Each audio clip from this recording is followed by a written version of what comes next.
Hello दोस्तों, स्वागत है आपका एक यार के रिएक्शन में। तो आज हम अगेन देखने जा रहे हैं मिरेकल्स ऑफ कुरान। सो हमने देखा कि कुरान में मिरेकल्स होते हैं, मैथमेटिकल फॉर्मुलेशंस होते हैं, साइंस के प्रूवन फैक्ट्स होते हैं, थ्योरीज होते हैं, स्पेस थ्योरीज होते हैं, बहुत सारे मिरेकल्स और बहुत सारे सीक्रेट्स ऑफ कुरान हमने देखे। और आज हमने देखा है कि हाउ मैथ्स प्रूव्स गॉड्स और मिरेकल्स ऑफ अल्लाह इन कुरान, ये हम देखने जा रहे हैं। तो ये काफ़ी इंटरेस्टिंग होने वाला है। आइए वीडियो को बिना देरी किए हुए शुरू करते हैं। और जैसे कि आपको पता है कि फेमस वेब सीरीज़ जो है उमर सीरीज़ और प्रॉफिट इब्राहिम की मूवी जो कि बहुत इंटरेस्टिंग है, मैं कहूँगी अगर आप सबने नहीं देखा है तो जाके चैनल पे ज़रूर देखिएगा क्योंकि आप सबको बहुत मज़ा आने वाला है। 1/0 रियाजी में ये एक इन्फिनिट इक्वेशन है, यानी इस इक्वेशन का कोई एंड नहीं और इस इक्वेशन का अल्लाह की मौजूदगी से एक गहरा ताल्लुक है जिसे कई मैथमेटिशियंस ने भी साबित किया।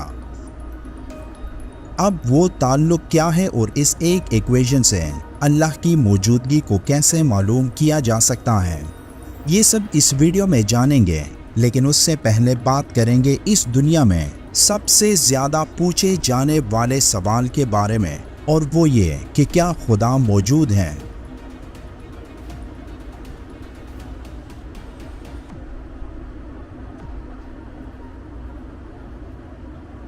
मुल्हिदीन ये सवाल बार बार करते हैं और कहते हैं कि खुदा पर यकीन रखने की कोई ज़रूरत नहीं क्योंकि हमारे पास साइंस है और साइंस इस कायनात में हर चीज़ की वजाहत के लिए काफ़ी है। तो ये दुरुस्त है कि साइंस हमारी इस कायनात के कई राजों को सुलझा चुकी है और हम साइंस की बदौलत इस कायनात के बारे में बहुत कुछ सीख चुके हैं। लेकिन साइंस उन चीज़ों के बारे में कभी नहीं बता सकती जो हमारी इस कायनात के बाहर है, यानी मौत के बाद क्या होता है, इस कायनात के इख्तिताम के बाद क्या होगा। ये वो सवालात हैं जिनका जवाब साइंस के पास नहीं। लोग खुदा के बारे में जब भी बात करते हैं तो वो खुदा को एक माफूकुल फितरत हस्ती मानते हैं जो सब कुछ जानता है और जो हर जगह है और जो सब कुछ कर सकता है। इस इक्वेशन में हमारी पोजीशन 0 है और एक खुदा का नंबर है जिसका वाज़ेह खुलासा यही है कि अल्लाह हमेशा से था और हमेशा रहेगा। अब अल्लाह का रियाजी यानी मैथ्स से क्या ताल्लुक और मैथ्स कैसे अल्लाह के वजूद को साबित करती हैं। मैथ्स नंबर्स के बारे में इल्म है और मैथ्स हमें उन नंबर्स के बारे में मालूमात फराहम करता है। मैथ्स में तमाम नंबर्स एक दूसरे से कनेक्ट हैं, लेकिन सवाल ये है कि हम इस मैथ्स को कहाँ तलाश करें, क्योंकि मैथ्स ऐसी चीज़ है जो नज़र नहीं आती, जिसे हम टच और टेस्ट नहीं कर सकते। मैथ्स सिर्फ दिमाग में होता है जिसके बारे में हम सोचते हैं। मैथ्स की दुनिया के लातादाद मसाइल हल कर सकते हैं। इसके अलावा मैथ्स चीज़ों को भी बयान करता है। मैथ्स सिंपल काउंटिंग से लेकर सैयारों की हरकत तक और कायनात में फैली अनगिनत अशिया के बारे में हमें मालूमात देता है, और हर एक चीज़ में हम मैथ्स को देख सकते हैं, चाहे वो रेत का एक ज़र्रा हो, एक सेब हो या ज़मीन से लाखों गुना बड़ा सूरज। अब अगर मैथ्स सिर्फ हमारे जहन में है और जो हमें सिर्फ इस कायनात के बारे में बताता है जिसके बारे में हमें मालूम है, तो फिर मैथ्स कहाँ से आया। अब इसकी 2 पॉसिबिलिटीज़ हो सकती हैं। एक ये कि मैथ्स वो चीज़ है जिसे हमने इस कायनात की चीज़ों को समझने और इन पर गौर व फिक्र करने के लिए दरियाफ्त किया। दूसरा ये कि मैथ्स पहले से मौजूद था जो इस कायनात को कंट्रोल करता है और इंसानों ने इसे दरियाफ्त किया। यानी आसान अल्फाज में मैथ्स का आगाज़ उस जगह से हुआ जिसे हम नहीं देख सकते, जिसे हम नहीं समझ सकते, लेकिन वही मैथ्स हमें सब कुछ समझा रहा है कि चीज़ों को कैसे गिनना है, आसमानों में सितारे और सयारे क्यों हैं, सूरज से ज़मीन पर ज़िंदगी कैसे कायम है। मैथ्स नंबर्स को बयान करता है और हर नंबर की अपनी अपनी खसूसियात होती हैं और ये नंबर्स लामहदूद, यानी इन नंबर्स का कोई एंड नहीं। मिसाल के तौर पर किसी भी 2 नंबर्स के दरमियान बेशुमार इन्फिनिट नंबर्स मौजूद होते हैं, जैसे पाई जो एक सर्कल के एरिया को बयान करता है, इसमें इन्फिनिट आदाद मौजूद होती हैं। मैथ्स एक ना ख़त्म होने वाले नंबर्स की कम्बिनेशन का नाम है और अगर इन नंबर्स को हम हुरूफ के लिए इस्तेमाल करें तब हमारे पास ना ख़त्म होने वाले हुरूफ की कम्बिनेशन बन जाएगी। जिस का मतलब ये है कि दुनिया में लिखी गई हर किताब पहले से मौजूद थी जिसे मैथ्स में इनकोड किया गया, और दुनिया की हर वो किताब जो अभी लिखी जानी है वो भी पहले से है, क्योंकि हमारे पास हुरूफ पहले से ही हैं जिन हुरूफ के इस्तेमाल से ही वो किताब लिखी जाएगी। ये एक छोटी सी मिसाल थी, लेकिन इसके अलावा ऐसी चीज़ें और भी हैं जो ये साबित करती हैं कि मैथ्स का कोई डिज़ाइनर मौजूद है।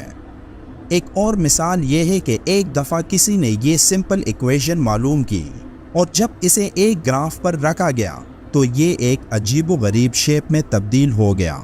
इस शेप को मैंडलब्रॉट सेट कहा जाता है। अब इस शेप पर मज़ीद तहकीक हुई तो इसके बारे में और ज़्यादा हैरानकुन चीज़ें सामने आईं। अगर आप इस मैंडलब्रॉट सेट को जूम करेंगे तो आप देखेंगे कि ये उसी शेप में दोबारा नज़र आएगी, यानी आप जितना भी इसे जूम करते जाएंगे ये वापस आपको वही शेप देगी जिस शेप से आपने आगाज़ किया था। अगर आप इसके इस हिस्से को जूम करेंगे तो आपको एक कर्वी यानी स्फेरिकल शेप नज़र आएगी, जिसे आप जितना जूम करेंगे तो ये फिर से उसी स्फेरिकल शेप में नज़र आएगा। इसी तरह मैंडलब्रॉट सेट के दूसरे तरफ अगर आप जूम करें तो तब आपको ये शेप नज़र आएगी जो उसी तरह जूम करने पर वही शेप दिखाई देगी। ये इस मैंडलब्रॉट सेट के हर हिस्से में है और हर हिस्से में एक अलग शेप बनी है। मैंडलब्रॉट सेट की ये शेप किसी ने नहीं बनाई, बल्कि इसे हादसाती तौर पर दरियाफ्त किया गया। अब गौर करने वाली बात यह है कि इस शेप का ताल्लुक हमारी कायनात से नहीं हो सकता, क्योंकि हमारी कायनात फाइनाइट यानी ख़त्म होने वाली है, जबकि ये शेप इन्फिनिट है, जिसका वाज़ेह मतलब है कि ये इस कायनात का हिस्सा नहीं। तो फिर ये कहाँ से आया? एक इंसानी सोच यही समझ सकती है कि इसे किसी ने डिज़ाइन किया, एक ऐसे डिज़ाइनर ने जिसे हर चीज़ का इल्म है। जैसे कि पहले कहा कि मैथ सिर्फ माइंड में होता है, इसलिए इसका आगाज़ भी किसी माइंड से हुआ होगा। मैथ्स में ना ख़त्म होने वाले इन्फिनिट इंफॉर्मेशन होती है, इसलिए माइंड भी सब कुछ जानने वाला होगा। मैथ्स इस पूरी कायनात को कंट्रोल करता है, इसलिए ये माइंड भी हर चीज़ से ताकतवर होगा। और मैथ्स हमारी इस कायनात से बाहर किसी और दुनिया की साइंस है, इसलिए ये माइंड भी कोई सुपर नेचुरल या माफूकुल फितरत माइंड होगा। और इन तमाम खसूसियात को इकट्ठा करें तो आपके सामने एक ही नाम आएगा, गॉड, हर चीज़ का खालिक। मैथ्स की ये तमाम इक्वेशंस और नंबर्स खुदा के इन्फिनिट माइंड में मौजूद हैं, और मैथ्स के लिए टाइम स्पेस और कोई हद मुकर्रर नहीं, जो इस बात का सबूत है कि इसको बनाने वाली अजीम ज़ात अल्लाह की है, जिसने हमारी इस पूरी कायनात को मैथ्स के इस खूबसूरत इक्वेशन में तख्लीक की। इसलिए मैथ्स का वजूद खुदा के वजूद को साबित करता है, क्योंकि मैथ्स खुदा के माइंड में है। जैसे कि मशहूर साइंसदान गैलीलियो ने कहा था कि मैथ्स वो लैंग्वेज है जिससे खुदा ने इस कायनात को लिखा। ओके, सो हमने देखा कि किस तरीके से इसमें बहुत अलग अलग एग्जाम्पल से इन्फिनिटी को डिफाइन करने की कोशिश करी गई, और इन्फिनिटी को इन्होंने लिंक कर दिया है कि मैथ्स का डिज़ाइनर कोई और नहीं बल्कि खुदा है। उसमें साइंटिस्ट गलीलियो का भी एग्जाम्पल इन्होंने दे दिया है, और फाइनली ये बोला है कि कुछ ऐसे टर्मिनोलॉजीज़ हैं, कुछ ऐसे सेगमेंट्स हैं जो इन्फिनाइट हैं, जैसे कि मैथ्स के दो नंबर्स के बीच में इन्फिनाइट नंबर्स आते हैं, उनका कोई हिसाब नहीं है। उसी तरह से पाई की वैल्यू को किस तरह से डिफाइन किया गया है, उसी तरह उस फॉर्मूले को विच इज़ z=z² + c, जो वो फॉर्मूला दिखाया गया था वो काफ़ी इंटरेस्टिंग था, उसको बड़े इंटरेस्टिंग तरीके से डिफाइन कर दिया गया। और फाइनली बोला कि जो इन्फिनिटी वाली चीज़ है उसका कोई डिज़ाइनर नहीं हो सकता apart from Allah, so it's all Allah's mind and Allah का, और इसको ऑटोमेटिकली इसलिए कुरान से लिंक कर दिया गया है। Anyway, so what do you understand? आपको क्या समझ में आया? थोड़ा इंटरेस्टिंग था, काफ़ी मज़ेदार वे से इसको एक्सप्लेन किया गया, तो मुझे काफ़ी मज़ा आया। आप बताइए आपको कैसा लगा। मैं मिलती हूँ आपसे अगले वीडियो में, तब तक के लिए जय, नमस्ते, सत श्री अकाल।